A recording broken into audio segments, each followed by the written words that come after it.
स्त्री के 4 काम बता देते हैं कि वो पुरुष को धोखा देने वाली है। दोस्तों, पुराने समय में एक परंपरा हुआ करती थी कि अपने बच्चों का विवाह लोग बचपन में ही कर दिया करते थे। जब वो जवान हो जाते थे तब उनकी विदा करते थे। मित्रों, ऐसी ही एक कहानी है। शहर प्रतापनगर में एक साहूकार रहता था। उसकी एक बेटी थी जिसका नाम था सुनैना। सुनैना बहुत ही सुंदर थी और उसके पिता ने उसका विवाह बचपन में ही कर दिया था। साहूकार ने सोचा, जब ये जवान हो जाएगी तो इसका गौना करके इसकी ससुराल भेज देंगे। बेटी अपने पिता के घर खेल कूद करके बड़ी होने लगी और वह जवान हो गई तो उम्र के उस प्रथम पड़ाव पर मन में भटकने की स्थिति बनने लगी। उसके मन में गलत गलत विचार आने लगे, पर उसके माता पिता ने इस बात पर ध्यान नहीं दिया कि अब उनकी बेटी जवान हो गई है और इसे इसकी ससुराल भेज दिया जाए।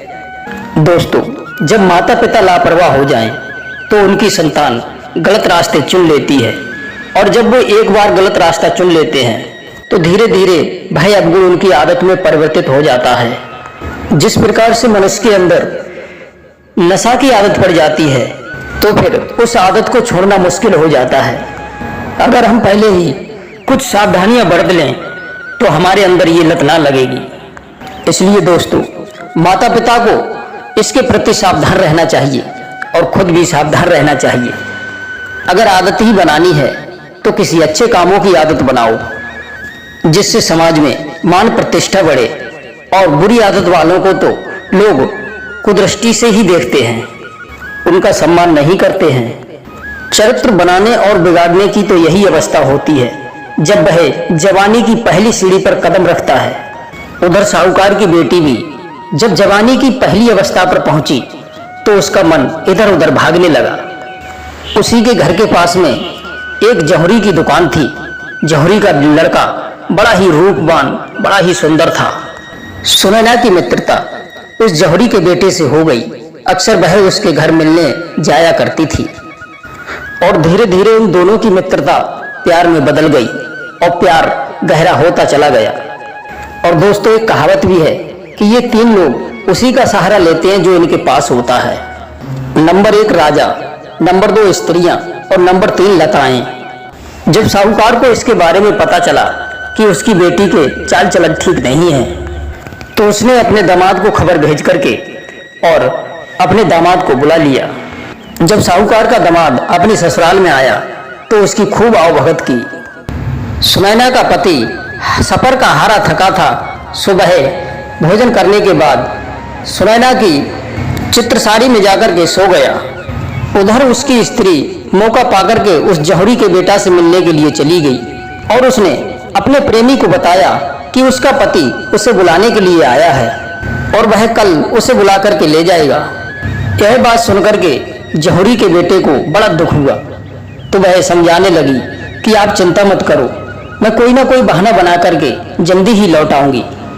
उधर जब उसके पति की आंख खुली तो उसने देखा कि उसकी पत्नी उसके पास में नहीं है तो वह समझ गया कि उसकी स्त्री का चरित्र ठीक नहीं है और मुझे इसकी परीक्षा करनी चाहिए। जब अगला दिन हुआ तो जानबूझ करके सुनैना का पति जल्दी ही सो गया था। सोना तो केवल एक बहाना था। वह सोने का बहाना बना करके चुपचाप पड़ा रहा। जब रात्रि हुई, उसकी पत्नी उस जौहरी से मिलने के लिए गई तो वह चुपचाप उसके पीछे हो गया। तो उसके पति ने एक भिखारी का रूप बनाया और भिखारी का रूप बना करके उसी जौहरी के दरवाजे पर पहुंच गया और भिक्षा के लिए आवाज लगाने लगा।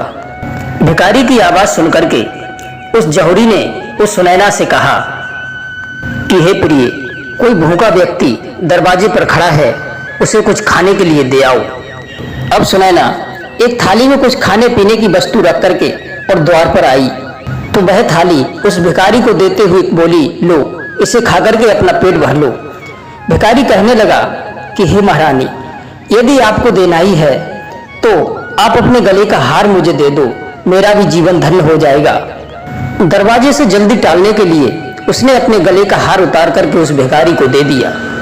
और दोस्तों, कहते भी हैं, कामी लालची, नशेबाज ये कभी दूर तक की नहीं सोचते हैं। हार लेकर उसका पति आकर के आराम से सो गया। सुबह हुई और उसने अपनी पत्नी की विदा कराई और अपने घर लौट आया। घर पहुंच करके उसने अपनी पत्नी से पूछा कि हे प्रिय, तुम्हारे सभी जेवर दिखाई दे रहे हैं, लेकिन तुम्हारे गले का हार दिखाई नहीं दे रहा है। क्या हुआ? क्या कहीं खो गया?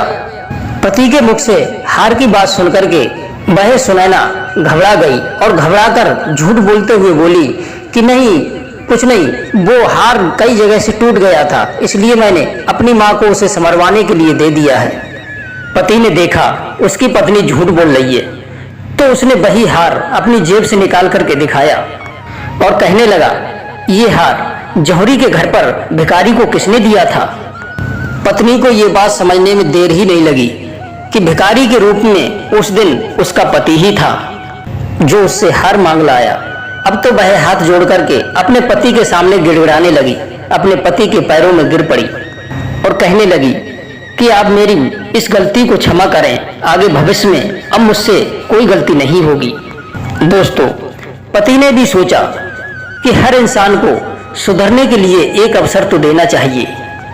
पर दोस्तों, एक बात ध्यान रखना, कोई छोटी मोटी बात हो तो क्षमा कर दें, लेकिन क्षमा करने वाला ये बात भूल जाता है कि उसने एक बार क्षमा कर दिया तो उसका मतलब है कि उसे दोबारा गलती करने का मौका दे दिया। पति कहने लगा कि हे प्रिय, मैंने तो तुम्हें उसी दिन क्षमा कर दिया था, अगर तुम्हें क्षमा नहीं करता तो तुम्हें बुला करके क्यों लाता? पर तुम्हारी गलती को तुम्हारे सामने लाना जरूरी था, इसलिए मैंने तुमसे हार वाली बात पूछी थी। अपने पति के मुंह से इस तरह की बात सुनकर के वह रोती हुई अपने पति से लिपट गई। उसका पति भी अपनी पत्नी की बनावटी प्रेम में डूब गया।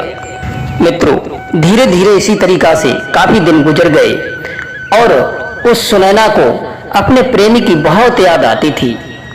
उधर जौहरी का बेटा भी उसके प्यार में, उसके वियोग में पागल होने लगा।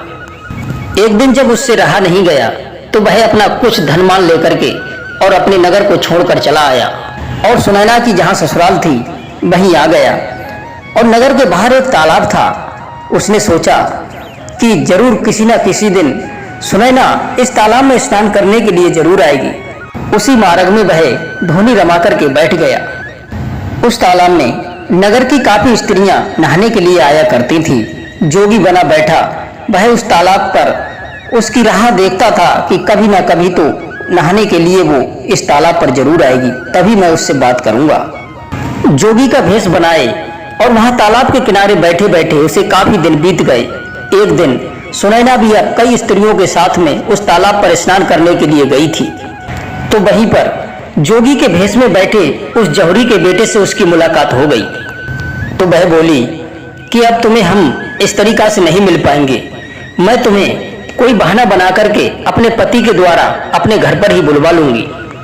इतनी बात कहकर के सुनैना अपने घर चली गई और अपने घर में बहाना बना करके और चिल्लाने लगी। रोने की आवाज सुनकर के उसका पति आया और बोला कि हे प्रिय, क्या बात है, तुम रो क्यों रही हो?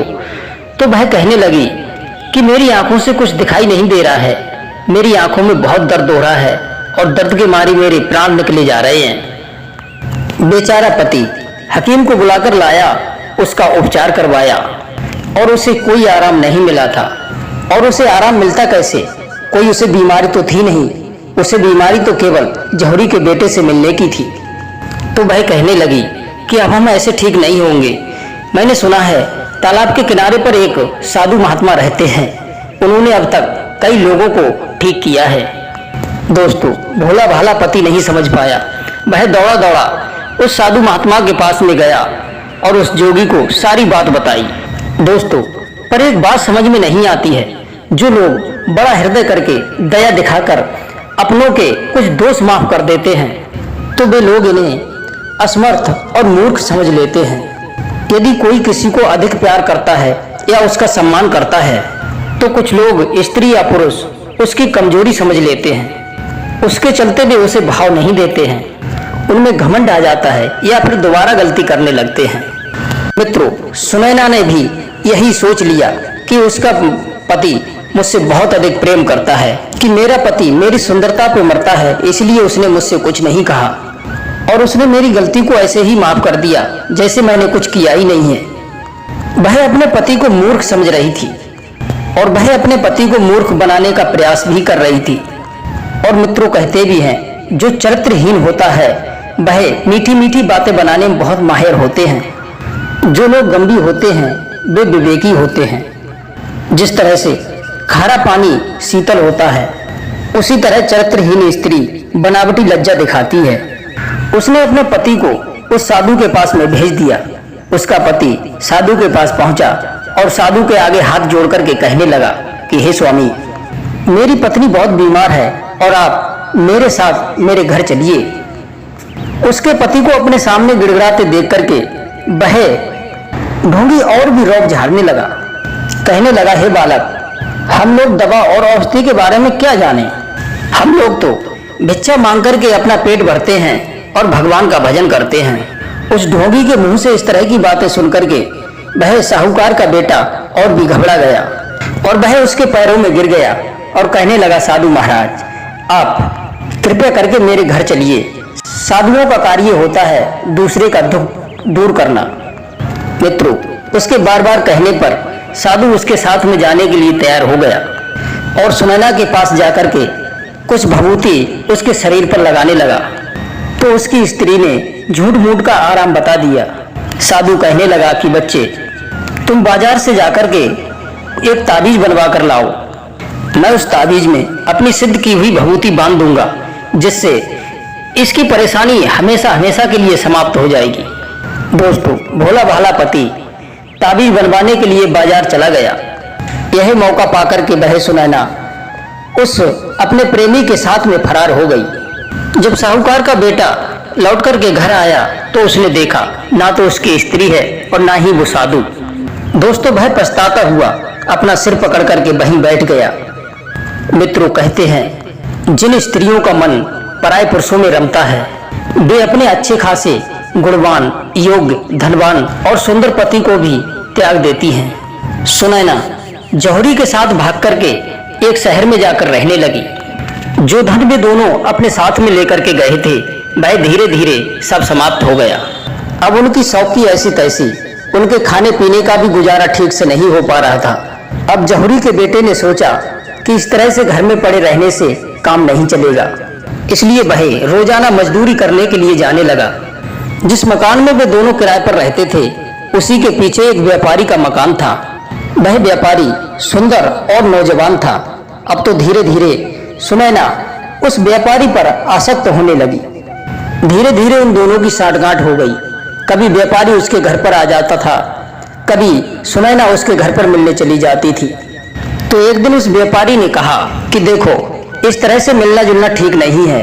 किसी दिन तुम्हारे पति ने अगर देख लिया तो तुम्हारे पति से तुम्हारा झगड़ा हो जाएगा।